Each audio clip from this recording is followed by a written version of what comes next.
നിങ്ങളുടെ അറിവും നിങ്ങളുടെ ബുദ്ധിയും നിങ്ങളുടെ സമയവും ഒക്കെ നിങ്ങൾക്ക് വേണ്ടി തന്നെയാണ് നിങ്ങൾ ഉപയോഗിക്കുന്നതെങ്കിൽ അത് സെൽഫ് എംപ്ലോയ്മെൻറ്റാണ്. നിങ്ങൾക്ക് ആ സമയം ആവശ്യമില്ലേ? നിങ്ങളുടെ സമയം ഞങ്ങൾ ഉണ്ടാക്കി തരാമെന്ന് പറഞ്ഞാൽ ലോകത്തിലെ ഏറ്റവും പ്രീഷ്യസ് ആയിട്ടുള്ളൊരു കാര്യമല്ലേ നമ്മൾ ചെയ്യുന്നത്. അതാണോ കൺസൾട്ടന്റ് ചെയ്യുന്നത്? ശരിക്കും പറഞ്ഞാൽ ബിസിനസ്സുകാർക്ക് അവർക്ക് ക്വാളിറ്റി ടൈം ഉണ്ടാക്കി കൊടുക്കലാണ് കൺസൾട്ടൻറ്റ് ചെയ്യുന്നത്. അപ്പോൾ അതിൻ്റെ പർച്ചേസ് മുതൽ പച്ചക്കറി വാങ്ങുന്നത് തൊട്ടുള്ള കാര്യങ്ങളിൽ നമ്മൾ ഇടപെടണം. കാരണം പച്ചക്കറി വാങ്ങുന്നതിൽ പ്രശ്നമുണ്ട്, അത് സെൻട്രലൈസ്ഡ് അല്ലെങ്കിലുള്ള പ്രശ്നമുണ്ട്, കൃത്യമായിട്ടുള്ള ടേംസ് ഇല്ലെങ്കിൽ ഉണ്ടാകുന്ന പ്രശ്നങ്ങളുണ്ട്. അവിടുന്ന് മുതലേ പ്രശ്നമുണ്ട്. 2009 എന്താ വെച്ച് കഴിഞ്ഞാൽ വളരെ മെലിഞ്ഞിരിക്കുന്ന ഒരു പയ്യനാണ്, കൊച്ചു പയ്യനെ പോലെ തന്നെ ഫീൽ ചെയ്യും. അപ്പോൾ വരുന്ന സമയത്ത് നിങ്ങളാണ് കൺസൾട്ടന്റ് എന്നുള്ള ഫീലാണ് ചോദിക്കുന്നത്. പല ആൾക്കാരും വിചാരിച്ചിരിക്കുന്നത് ലക്കിന്റെ ഒരു ഭാഗമാണ് ബിസിനസ്, ലക്ക് ഉണ്ടെങ്കിൽ ബിസിനസ് വിജയിക്കും എന്നൊക്കെ വിചാരിക്കുന്ന സംഭവമാണ്. അങ്ങനെയല്ല. ബിസിനസ് കൃത്യമായി സിസ്റ്റമാറ്റിക് ആയിട്ട് ചെയ്യുകയാണെങ്കിൽ, ഒരു സയൻസ് ആയിട്ട് അതിനെ കാണുകയാണെങ്കിൽ ഏത് ബിസിനസ് നമുക്ക് വിജയിപ്പിക്കും.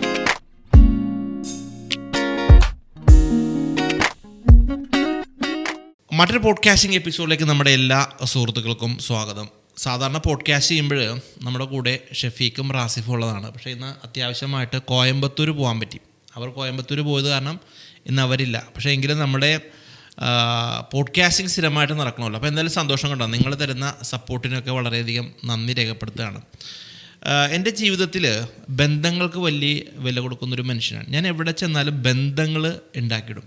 പക്ഷേ ആ ബന്ധങ്ങളെ ഞാനങ്ങനെ മിസ്യൂസ് ചെയ്യാറുമില്ല. ആവശ്യത്തിന് പോലും ഞാൻ ഉപയോഗിക്കാത്തൊരു മനുഷ്യനാണ്. എനിക്ക് എൻ്റെ ഓർമ്മ ശരിയാണെങ്കിൽ ഒരു 5 വർഷം മുമ്പ്, 6 വർഷം മുമ്പ് പരിചയപ്പെട്ട ആളാണ് ബ്രഹ്മ, രഞ്ജിത്ത്, AR. ഞങ്ങളൊരു പ്രത്യേക സാഹചര്യത്തിൽ ഇരുന്ന് കാണാം. ഞാൻ ഇപ്പോഴും ഓർക്കുന്നുണ്ട്. നിങ്ങൾ ഓർക്കുന്നു നമ്മളെപ്പോഴാണ് കണ്ടതെന്ന്? എങ്ങനെ പറ? എനിക്ക് തോന്നുന്നു സജീവ് നായരുടെ വീട്ടിൽ. അല്ല, ഞാൻ പറയാം. അതാണ് രസം. ഞാൻ സജീവ് സാറിൻ്റെ വീഡിയോ ഷൂട്ടുമായിട്ട് ബന്ധപ്പെട്ട് നിങ്ങളുടെ ഓഫീസിൽ വന്നു. നിങ്ങളാണ് ആദ്യം എന്നോട് സംസാരിച്ചത്. കോൺഫറൻസ് റൂമിൽ വെള്ള ടീഷർട്ട് ഇട്ടിട്ടുണ്ടായിരുന്നു. അല്ല, വേറെ കാര്യം നിങ്ങൾ പറഞ്ഞു. എന്താണെന്നറിയോ? പാട്ടിനെ കുറിച്ചൊക്കെയാണ് നമ്മൾ ആദ്യം അല്ലേ? അന്ന് തുടങ്ങിയ ബന്ധമാണ് അൽഹംദുലില്ലാ ഇന്ന് ഞങ്ങൾ ആ ഒരു ബന്ധം നിലനിൽക്കുന്നു. രഞ്ജിത്ത് എല്ലാവർക്കും അറിയാം, ഒരു മാനേജ്മെൻറ്റ് കൺസൾട്ടൻ്റാണ്. ഒരുപാട് സ്ഥാപനങ്ങളെ അദ്ദേഹത്തിൻ്റെ കഴിവ് കൊണ്ട് മാറ്റിമറിച്ചൊരു ബന്ധമാണ്, ഒരു അറിവുള്ള ആളാണ്. അപ്പം ഞാൻ കുറേ നാളായി മച്ചാനോട്ടൊന്ന് 2 വർത്താനം പറയണമെന്നൊക്കെ വിചാരിക്കും. ഇന്ന് കിട്ടി അല്ലേ? സന്തോഷം കേട്ടോ. അടിപൊളിയല്ലേ അല്ലേ? നമ്മുടെ ബന്ധം വളരെ അല്ലേ, അന്ന് മുതൽ വളരെ ഹൃദയത്തിനോട് വളരെ അടുത്ത് നിൽക്കുന്ന കുറച്ച് ആൾക്കാർ മാത്രമല്ല, അതിലൊരാളാണ് നിങ്ങൾ. പിന്നെ താങ്ക് യു സോ മച്ച്. അപ്പോൾ പറ, നിങ്ങൾ ബ്രഹ്മയിലേക്ക് എത്തി എങ്ങനെ? ഞാൻ ആക്ച്വലി ബിടെക് MBA ആണ്. ശരിക്കും പറഞ്ഞാൽ തൃശ്ശൂർ എഞ്ചിനീയറിംഗ് കോളേജിൽ നിന്നാണ് ബിടെക് ഒക്കെ എടുത്ത്. മെക്കാനിക്കലായിരുന്നു. അപ്പോൾ നമുക്ക് യന്ത്രങ്ങളുമായിട്ടുള്ള പരിപാടി അത്ര ശരിയാവില്ല എന്ന് തോന്നി.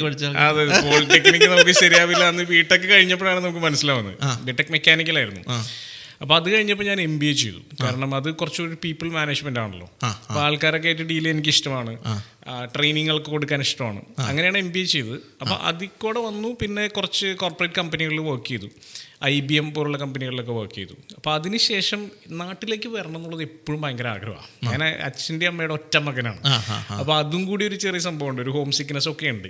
പിന്നെ നാടിനോട് അടങ്ങാത്തൊരു അഭിനിവേശമുണ്ട് സത്യം പറഞ്ഞാൽ. കേരളത്തിനോട് കുറേ രാജ്യങ്ങളിൽ പോയിട്ടുണ്ടെങ്കിലും ഒക്കെ എനിക്ക് എപ്പോഴും ഇന്ത്യയും കേരളവും ഒക്കെ ഭയങ്കര ഹൃദയത്തിലുള്ള ഒരാളാണ്.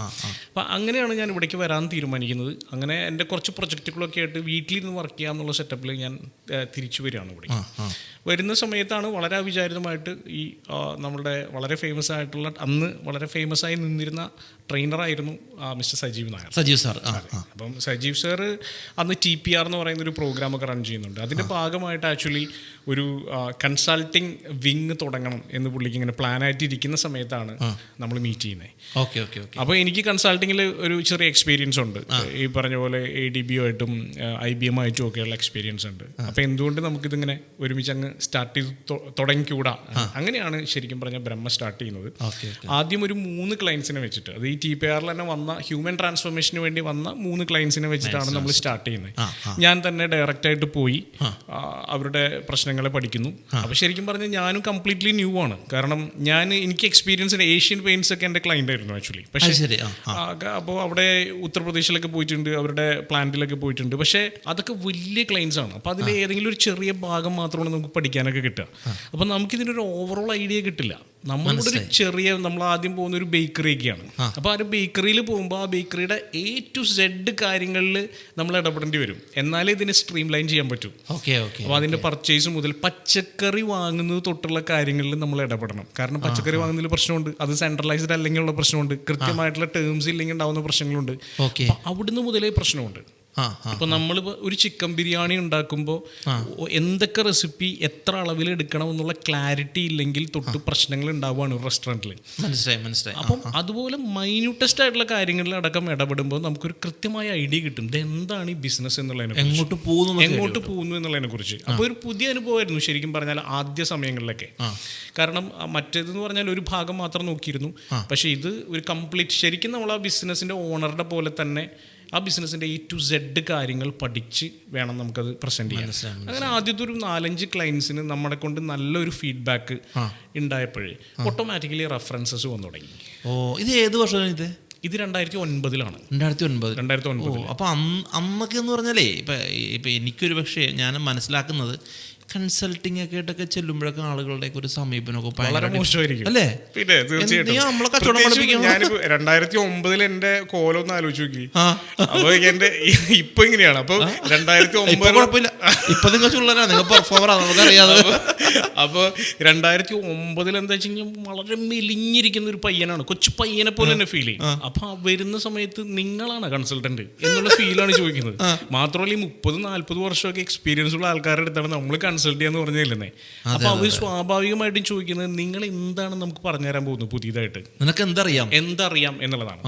ഡെഫിനറ്റ്ലി നമുക്ക് അതിന്റെ കുറെ സിസ്റ്റമാറ്റിക് ആയിട്ടുള്ള ബാക്ക് എൻഡ് കാര്യങ്ങളൊക്കെ അറിയാം. എങ്കിലും അവർ ചോദിക്കുന്ന ഒരു ചോദ്യമുണ്ട്, നിനക്ക് എന്താണ് നമുക്ക് കോൺട്രിബ്യൂട്ട് ചെയ്യാൻ പറ്റുക.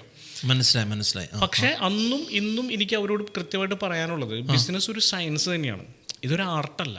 ബിസിനസ് സയൻസ് ആണ്. അതെ, ഇതൊരു വലിയ ഡിബേറ്റ് നടക്കുന്ന ഒരു സംഭവമാണ്. ബിസിനസ് ആർട്ടാണോ സയൻസ് ആണോ?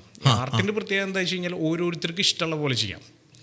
ആർട്ട് അങ്ങനെയാണല്ലോ. അതെ, ക്രിയേറ്റിവിറ്റിയാണ്. ക്രിയേറ്റീവ് കാര്യം പറഞ്ഞപ്പോഴേ ഞാൻ ഒരു കാര്യം കൂടെ ആഡോ ചെയ്യട്ടെ. അദ്ദേഹം ചില്ലറക്കാരനല്ലേട്ടാ, ഈ മച്ചാൻ ഡൂഡിൽസ് അല്ലേ എന്തായാലും പറഞ്ഞ? അതെ, അതിന്റെ പേര് പറഞ്ഞാൽ ഇങ്ങനെ വരക്കുന്നതിന്. അതെ, ഡൂഡിൽസ്. അത് ചെയ്യും. ഞാൻ ഇപ്പോഴും ഓർക്കുന്നുണ്ട് ഇദ്ദേഹത്തിൻ്റെ ഒരു സംഭവം. ഞാൻ നിങ്ങളുടെ അടുത്ത് പൊക്കി പറയില്ല. നമ്മളന്ന് ഷൂട്ട് തുടങ്ങിയ സമയത്ത്, നിങ്ങളുടെ വീഡിയോസ് ആദ്യ സമയത്ത് നമ്മൾ ചെയ്യുന്ന സമയത്ത് ഒരു ബാക്ക്ഗ്രൗണ്ട് വേണമെന്ന് പറഞ്ഞിട്ട് നിങ്ങൾ തന്നെ ഈ സാധനങ്ങൾ വരച്ചു. പിന്നെ അത് മാത്രമല്ല, ഇദ്ദേഹം വരെ ബ്ലസ്ഡ് ആണ്. ഇദ്ദേഹത്തിന്റെ വൈഫ് ഒരു ഡോക്ടറാണ്, ഗായികയും കൂടെ അല്ലേ?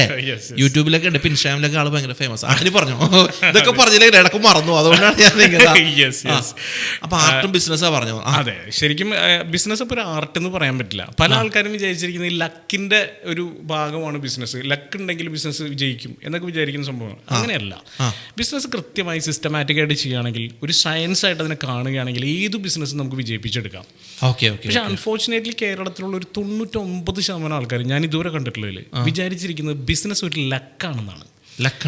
അതുകൊണ്ട് തന്നെ ഈ ബിസിനസ് ട്രെയിനിങ്ങുകൾ നടക്കുമ്പോഴോ അല്ലെങ്കിൽ ബിസിനസ് കൺസൾട്ടിങ്ങിനോ ഒക്കെ വരാൻ ആളുകൾക്ക് പേടിയോ അല്ലെങ്കിൽ പുച്ഛമോ ഒക്കെയാണ്. അന്ന് നന്നായിട്ടുണ്ടായിരുന്നു, ഇപ്പൊ അത് കുറച്ചൊന്ന് കുറഞ്ഞിട്ടുണ്ട്, മാറിയിട്ടുണ്ട്.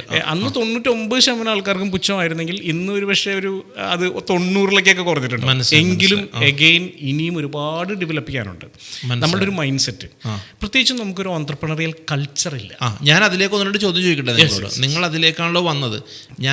ഞാനൊരു സാധാരണ രഞ്ജിത്തിനറിയാം, നമ്മുടെ ഒരു ഏരിയ എന്ന് പറഞ്ഞാൽ ബിസിനസ് ഓൺട്രപ്രണേഴ്സിന്റെ പ്രൊഡക്റ്റുകൾ പ്രൊമോട്ട് ചെയ്യപ്പെടുക എന്നുള്ള കോൺസെപ്റ്റാണ് നമ്മൾ. ബിസിനസ്സുകാരെ പരിചയപ്പെടുത്തുക അവരുടെ പ്രൊഡക്റ്റിലൂടെ.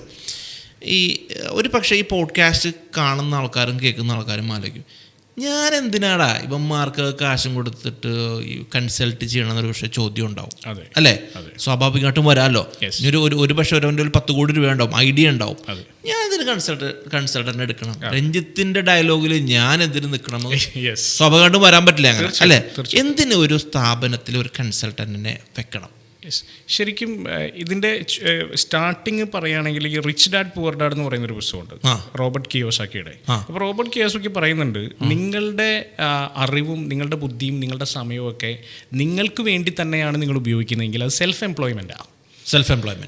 കേരളത്തിലെ മിക്ക ബിസിനസ്സുകാരും അവരുടെ ബിസിനസ്സിനകത്ത് കിടന്ന് തിരിയാണ്. അവർ തന്നെ എല്ലാ കാര്യങ്ങളും ചെയ്യുന്നത്. ഒരു ഡിസിഷൻ എടുക്കാൻ അവർ തന്നെ വേണം, ഏതെങ്കിലും ഒരു സെയിൽസ് നടത്താൻ അവർ വേണം, അക്കൗണ്ട്സ് ചെയ്യാൻ, ഫിനാൻസ് നോക്കാൻ, ഇതെല്ലാം അവർ തന്നെ വേണം. അവർ ആ ബിസിനസ്സിനകത്താണ്. അങ്ങനെയാണെങ്കിൽ അതൊരു ബിസിനസ് അല്ല, അത് സെൽഫ് എംപ്ലോയ്മെൻ്റ് ആണ്. ചുരുക്കി പറഞ്ഞാൽ ലോകത്തിലെ ഏറ്റവും പ്രീഷ്യസ് ആയ സാധനം നമ്മുടെ ടൈമാണ്. അതെ അതെ അല്ലേ? നമുക്ക് 5 മിനിറ്റ് വെറുതെ ഇരിക്കാൻ പറ്റുകയാണെങ്കിൽ അത്രയും നല്ലത്. ബട്ട് അൺഫോർച്ചുനേറ്റ്ലി ബിസിനസ്സുകാരന് ഒരു കല്യാണത്തിന് പോലും പോകാൻ പറ്റില്ല. എല്ലാത്തിലും അവൻ ഇൻവോൾവ് ആണ്. അപ്പം ഞാൻ ചോദിക്കുന്നത്, നിങ്ങൾക്ക് ആ സമയം ആവശ്യമില്ലേ? നിങ്ങളുടെ സമയം ഞങ്ങൾ ഉണ്ടാക്കി തരാമെന്ന് പറഞ്ഞാൽ ലോകത്തിലെ ഏറ്റവും പ്രീഷ്യസ് ആയിട്ടുള്ളൊരു കാര്യമല്ലേ നമ്മൾ ചെയ്യുന്നത്? അതാണോ കൺസൾട്ടന്റ് ചെയ്യുന്നത്? ശരിക്കും പറഞ്ഞാൽ ബിസിനസ്സുകാർക്ക് അവർക്ക് ക്വാളിറ്റി ടൈം ഉണ്ടാക്കി കൊടുക്കലാണ് കൺസൾട്ടന്റ് ചെയ്യുന്നത്. എനിക്ക് മനസ്സിലായില്ല, ഇതൊന്ന് വ്യക്തമായിട്ടൊന്ന് പറഞ്ഞേ. കാരണം ഉദാഹരണത്തിന് എൻ്റെ സ്ഥാപനം, അതെ, എൻ്റെ സ്ഥാപനത്തിൽ എനിക്ക് തോന്നുന്നു ഇതൊരു പ്രൊഡക്ഷൻ കമ്പനി പോലെയായിട്ടുണ്ട്. തീർച്ചയായിട്ടും, അല്ലേ? കോണ്ടന്റുകൾ പലതരത്തിലുള്ള ബിസിനസ് കോണ്ടന്റുകൾ ഉണ്ടാക്കുന്നു. ഒരുപക്ഷെ ഇബാദു ഒരു വ്ളോഗറായിട്ട് സ്റ്റാർട്ട് ചെയ്യുന്നു. എല്ലാം ഒറ്റയ്ക്കായിരുന്നുണ്ടാവും ആദ്യ സമയത്ത്, നിങ്ങൾക്ക് അറിയാലോ. എല്ലാം ഒറ്റയ്ക്കാണ് ചെയ്യുന്നത്. ചിലപ്പോൾ മൊബൈലായിരിക്കും ഇത് ചെയ്യല്, എഡിറ്റ് ചെയ്യല്, എല്ലാ പരിപാടികളും. എനിക്കൊന്നും ഒരുപാട് വ്ളോഗർമാർ ഇപ്പോഴും അങ്ങനെയായിരിക്കും ചെയ്യുന്നുണ്ട്. എന്ന് പറഞ്ഞാൽ അത് സെൽഫ് എംപ്ലോയ്മെന്റ് ആണ്. കാരണം എല്ലാം ഞാൻ തന്നെ ചെയ്യുന്നത്. ഞാനില്ലെങ്കിൽ പരിപാടിയേ നടക്കില്ല, അല്ലേ? ഞാനില്ലെങ്കിൽ എൻ്റെ ബിസിനസ് നടക്കുന്നില്ലെങ്കിൽ അത് സെൽഫ് എംപ്ലോയ്മെന്റാണ്. ഞാനില്ലാതെ നടക്കുന്നതാണ് ബിസിനസ്. ഇബാദുറഹ്മാൻ ഇല്ലെങ്കിലും ഈ കമ്പനി നടന്നു പോകുന്നുണ്ടെങ്കിൽ അതൊരു ബിസിനസ്സായി. അപ്പോൾ ഇബാദു നാളെ ഒരു പക്ഷേ ഇബാദുവിൻ്റെ ഫേസ് ചിലപ്പോൾ മാറ്റും. ഫേസ് ഇല്ലാത്ത വീഡിയോസ്, എനിക്കറിയാം ഫേസ് ഇല്ലാത്ത വീഡിയോസ് വന്നു തുടങ്ങിയിട്ടുണ്ട്. അപ്പോൾ ഇബാദുവിൻ്റെ ഫേസ് ഇല്ലാത്ത വീഡിയോസ് വന്നു തുടങ്ങി. ഫേസ് ആവശ്യമില്ല. അപ്പോൾ എന്തായി? അത് ഓട്ടോമേറ്റഡ് ആയി. കോണ്ടന്റ് മതി ആൾക്കാർക്ക്. നമ്മളുടെ ഫേസ് മാത്രമല്ല ആവശ്യം, നല്ല കോണ്ടന്റ് ആവശ്യമാണ്, അല്ലേ? അപ്പം നല്ല കോണ്ടന്റ് ഉണ്ടാക്കാൻ പറ്റുന്ന, ഓട്ടോമേറ്റഡ് ആയിട്ട് അത് ഉണ്ടാക്കാൻ പറ്റുന്ന ഒരു ടീമിനെ നമുക്ക് ബിൽഡ് ചെയ്യാൻ കഴിയുകയാണെങ്കിൽ, അത് നമ്മൾ സ്വിച്ച് ഇട്ട പോലെ വർക്ക് ചെയ്യുന്ന ഒരു സംഭവമാക്കി മാറ്റുകയാണെങ്കിൽ ഉറപ്പായിട്ടും നിങ്ങൾക്ക് അടുത്ത ലെവലിലേക്ക് ചിന്തിക്കാം. ഇപ്പോൾ സമയം കിട്ടി. യെസ്. ഇപ്പോൾ ഉള്ള ബിസിനസ്സുകാരുടെ പ്രശ്നം എന്താ? അവരിപ്പോൾ ഉള്ള ബിസിനസ്സിൽ സ്റ്റക്കാണ്. അടുത്തൊരു പുതിയ കാര്യത്തിനെ കുറിച്ച് ചിന്തിക്കാനോ, പുതിയ പ്രൊഡക്റ്റ് ലൈനിനെ കുറിച്ച് ചിന്തിക്കാനോ, ഒരു റിസർച്ചിനെ കുറിച്ച് ചിന്തിക്കാനോ സമയമില്ല. എപ്പോഴാണ് ഒരു പ്രൊഡക്റ്റ് അടുത്ത ലെവലിലേക്ക് പോകുന്നത്, എപ്പോഴാണോ ആ പ്രൊഡക്റ്റിനകത്ത് ഇന്നവേഷൻ വരുന്നത്, പുതിയൊരു സാധനം വരുന്നത്, അപ്പോഴാണ് നമ്മുടെ ബിസിനസ് അടുത്ത ലെവലിലേക്ക് പോകുന്നത്, അല്ലേ? നമ്മൾ നാളെ ഒരു പുതിയ പ്രൊഡക്റ്റ് ഇറക്കുകയാണ്. അതിനകത്ത് എന്ത് വേണം? ഒരു ഇന്നവേഷൻ വേണം, ഒരു പ്രത്യേകത വേണം, വേറെ ആർക്കും ഇല്ലാത്തൊരു പ്രത്യേകത. ഈ പ്രത്യേകത എങ്ങനെ ഉണ്ടാവുക? നമ്മൾ കുറച്ചു നേരം ഇരുന്ന് ആലോചിച്ചാലേ ഉണ്ടാവുള്ളൂ. ഈ സമയമില്ലായ്മയാണ് കേരളത്തിലെ ബിസിനസ്സുകാരുടെ ഏറ്റവും വലിയ ശത്രു.